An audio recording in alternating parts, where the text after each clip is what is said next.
name is Tova Tillinghast. I'm the district manager at Underwood Conservation District, and I'm the project manager for the Little Wind River Community Habitat Enhancement Project. The Little Wind River is in a really significant location, being low in the watershed.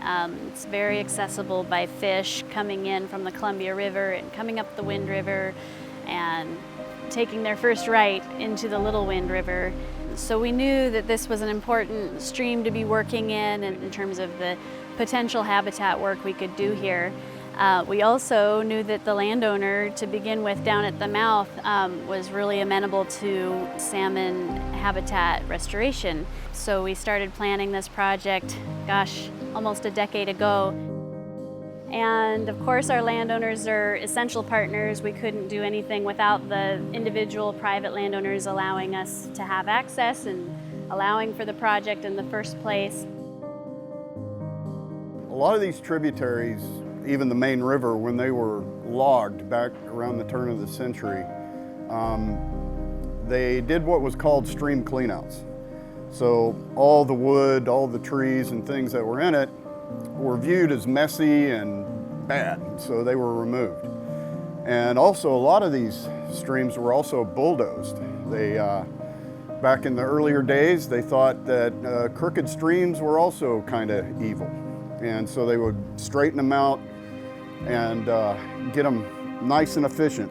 But the bad thing for fish is that they are reliant on their floodplains and their wood in the stream for pools, cover, and spawning gravel.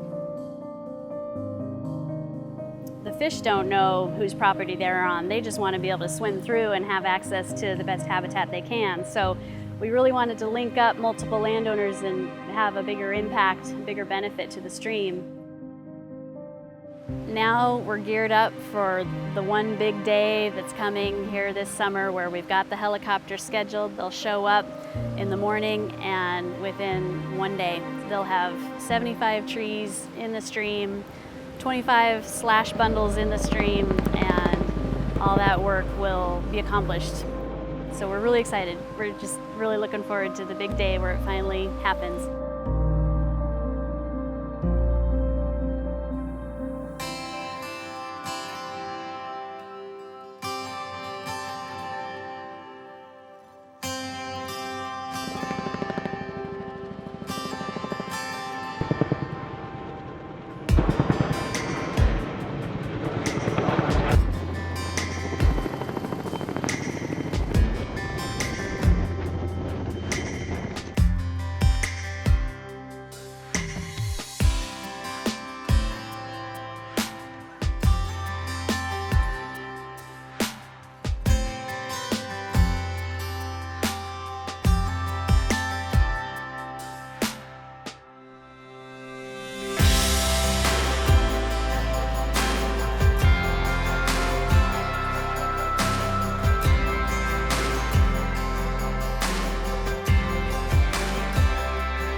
The design of these projects is really interesting and it's really fun. It's a combination of different scientific disciplines. And at its core, it looks at biology. So we need to know what's going on with the fish. What do the fish need? How do we create that habitat for the fish?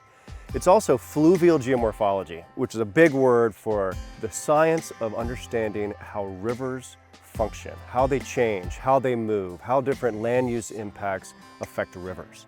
So biology, fluvial geomorphology, and then the third kind of leg of that stool is engineering. And the engineering part is what we use to figure out kind of how to do the logistics of the project.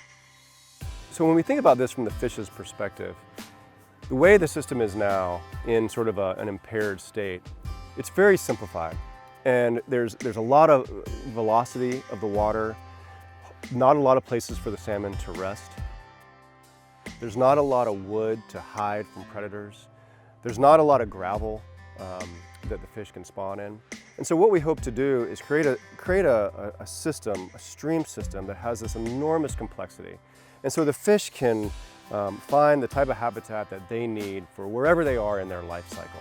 Whether they're the juveniles that are looking for a calm place to hide and seek cover and feed, or whether it's an adult coming back up, trying to find a place to spawn. And so by using helicopters, we can reduce the impact to the streamside forest and drop these trees directly in the river.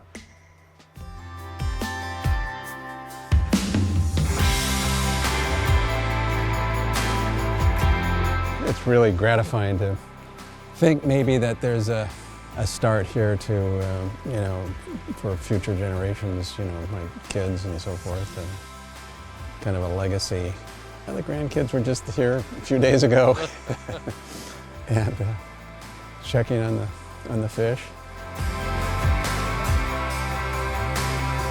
For a decade or two, we really didn't see any salmon in here. When we first started living out here in the 70s, there were larger fish in here, steelhead or salmon. But then, you know, they kind of disappeared.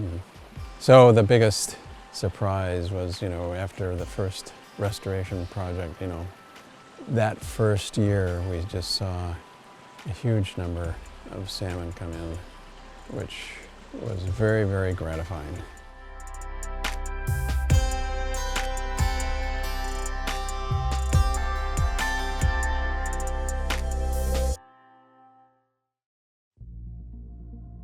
Landowners can't affect ocean conditions that help or harm fish. They can't affect fishery policy.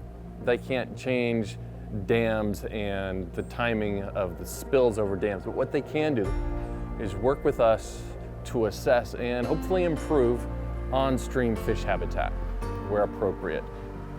To our eye, to the human eye, if we look down a channel and we see log jams and that sort of thing, it looks messy. But to the fish, it's critical. Pretty soon it will be revegetated and it will look good to our eyes. But already, it looks better to a salmon or a steelhead.